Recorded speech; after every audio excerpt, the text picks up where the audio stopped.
Pachang papi, yeah! Mackerel in coconut cream, let's go! Yo, yo, yo! What's up sa inyo mga paps? Ito nga pala, gagawa na naman tayo ng isang simple pero napakasarap. Wow. Napaka-healthy, Wow. napakadali at napakabilis gawin. Wow naman. Budget friendly din kung maituturing. Ito ang ating mackerel in coconut cream. Wow, wow, wow! Ang reseping ito ay pupwede rin sa ibang klaseng isda. Pero for the sake of this video, mackerel ang ating gagamitin. Ano, excited ka na bang malaman kung paano natin to ginawa? Eh di halika na, let's get it on! This is how we do it! Rock and roll! Ito nga pala mga paps ang ating gagamitin. Ito ang ating mackerel. Nalinis na natin siya. Tinanggal natin ang kanyang bituka at hasang. Nilagyan lang din natin ng slice sa tagiliran. Gagamitin tayo dyan syempre ng aromatics. Meron tayong bawang, sibuyas at luya. Hiniwa lang natin ito ng panggisa. Gagamitin tayo dyan ng siling haba o siling panigang. Ganon din naman mga paps, ito ang pampaligaya at pampalusog sa ating buhay. Makikita nyo, green na green, petchay. Wow, wow, wow! Gagamitin tayo dyan syempre ng cooking oil. Wow! Wow! Ito din naman ang ating Marca Piña Patis. Pinya ka masarap. Wow naman! Testingin natin to mga paps kung okay na okay. Ito naman din ang ating black pepper powder. At ito naman ang magpapakrema at magpapalinamnam dito sa ating dish. Coconut cream. Mga 2 lata, goods na yan. Dumako naman tayo dito mga paps sa preparation dito sa ating fish.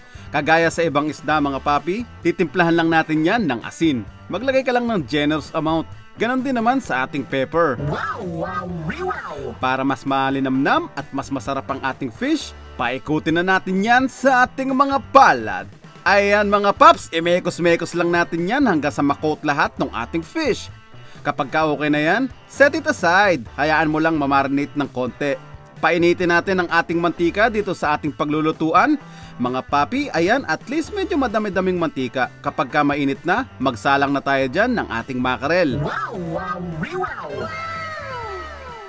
So dito mga paps, at least meron tayo ditong non-stick pan. So kung hindi naman non-stick pan, talagang painitin nyo yun mga paps para hindi magdikit ang ating isda.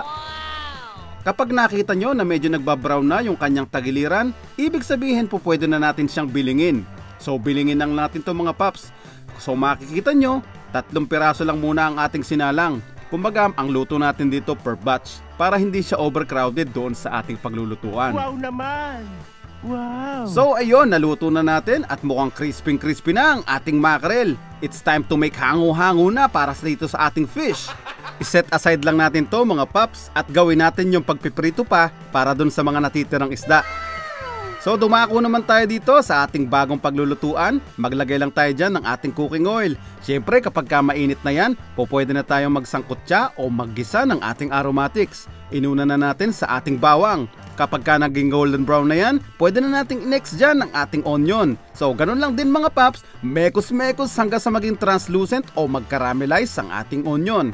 Ine-next na natin dyan ang ating luya. Gagamit tayo dito ng luya kasi syempre isda ito. Kailangan natin ng luya pampatanggal lansa para sa ating fish.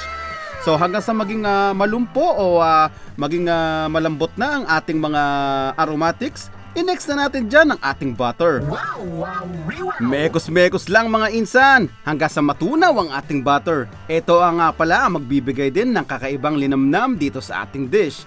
Hayaan mo lang siyang matunaw mga paps. Halu-haluin mo lang yan. All goods! Wow naman! Wow! Kapag ka okay na yan mga paps, shake well before using ang ating coconut cream. Buksan mo lang yan mga paps at isalin mo na ang unang lata. Wow! Yung isang lata, mamaya-maya natin gagamitin yon mga papi. So haluin lang natin to hanggang sa ma-incorporate lahat ng ating mga aromatics dito sa ating coconut cream. Kasi ang gusto natin dito mga paps, dito sa ating coconut cream, medyo lulutuin natin siya na yung parang ibig-ibig ng langis. Ganon ang gusto natin. Yung medyo alanganin. Hindi naman totally 100% na paglalangisin natin siya. Ang gusto lang natin medyo merong konting oil. So ayan mga paps, kasi naman talaga ang gata o ang coconut milk kapag niluto mo siya ng mas matagal, yan medyo nagtiken. Mas masarap talaga ang kanyang lasa, mas creamy at mas rich na rich ang kanyang taste. Ayan, kung mapansin nyo mga paps, nag-iba na talaga ang kanyang texture. Medyo na-reduce na rin ang kanyang liquid. So at this point, shake well before using. Idadagdag na natin dyan ang ating ikalawang lata ng coconut cream. Bali, eto na yung ating magiging sauce o yung magiging sabaw nitong ating dish. Wow, wow, wow. Talaga naman, sobrang linamnam kapag ganito ginawa mo sa isda. Actually mga paps, pwede rin to sa tilapia o sa tuna o sa bangus. Ito nga proseso ng ating paggawa dito sa ating dish. Pero mas masarap din kasi ang mackerel, healthy pa. May mga vitamins na ibibigay sa atin yan, kaya ito napili na isda. So at this point mga paps, titimplahan na natin yan. Unahin na natin ang ating marca piña patis. Lagyan mo lang ng at least, medyo tansyahin mo lang kung anong gusto mong alat. Next muna dyan ang ating black pepper powder. Wow, wow, wow. Ganon din naman, optional ito pero mas masarap ito paps kung mayroong konting anghang, chili flakes. Ito rin magbibigay ng kakaibang aroma at lasa, Worcestershire sauce. Ito mga paps, para medyo mayroong pagka-nutty flavor, daglagan natin yan ng ating garlic powder. At ito naman, isang makakatulong magbigay ng isang malakas at masarap na aroma, siling haba o siling panigang. Haluin lang natin yan mga paps. At least medyo isi-simmer lang natin to ng ilang minuto pa. Wow naman! Wow! Ayan, nakikita nyo ng mga paps, ang kanyang texture at ang kanyang consistency, rich na rich. At this point, idagdag na natin dyan ang ating mga fried mackerel. So maingat lang natin siyang i-distribute dyan mga paps. Halu-haluin lang natin ng konti para lahat makot ng ating gata. Wow naman! Wow! Wow! Mas masarap ito kapag medyo sinashower me with your love ang ating fish. Hayaan mo lang siyang makot lahat ng ating cream. And then okay na yan mga paps. Isi-simmer lang natin yan kasi luto naman na ang ating isda. So parang tinitimplahan lang natin siya ng ating sauce. Wow, wow, wow. At this point mga paps, pwede na nating ilagay dyan ang ating pampaligaya at pampalusog ng buhay, ang ating pechay. So, mapapansin nyo, sa ibabaw lang natin nilagay, takpan lang natin yan at hayaan natin yan na malanta mismo dyan sa ating pagkakaluto. Babalikan natin yan after 2 minutes.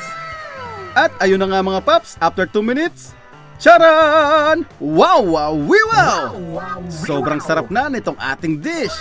Kaya naman, igayak mo na ang ating mumunting lamesa, maglatag ng pinggan, tinidor at kutsara, kasabay ang paborito mong inumin at baso na may yelo. Ano pang hinihintay nyo? Kakain na tayo! Are you ready mga pape? 1, 2, 3, 4 Pacha papi, yeah! Pacha papi, yeah! Pacha papi, yeah! Pacha papi, wow, wow, wow! Pacha papi, yeah! Pacha papi, yeah! Pacha papi, yeah! Pacha papi, wow, wow, wow! Pacha papi, yeah! Pacha papi, yeah! Pacha papi, yeah! Pacha papi, wow, wow, wow! Pacha papi, yeah! Pacha papi, yeah! Pacha papi, yeah! Pacha papi, wow, wow, wow! Yon! Goods na goods mga paps! Try mo na rin to sa susunod mong lutuin. Isama mo na to sa iyong recipe. Sobrang yummy! Mackerel in coconut cream! Kaya naman mga paps, konting lambing naman dyan. Kung nagustuhan mo naman ng ating video, subscribe ka na sa ating YouTube channel, Pacham Papi. Like, comment, and share. Magkita-kita tayo ulit mga paps sa susunod. Maraming salamat sa panunood. Ito ang inyong Pacham Papi. Bye-bye!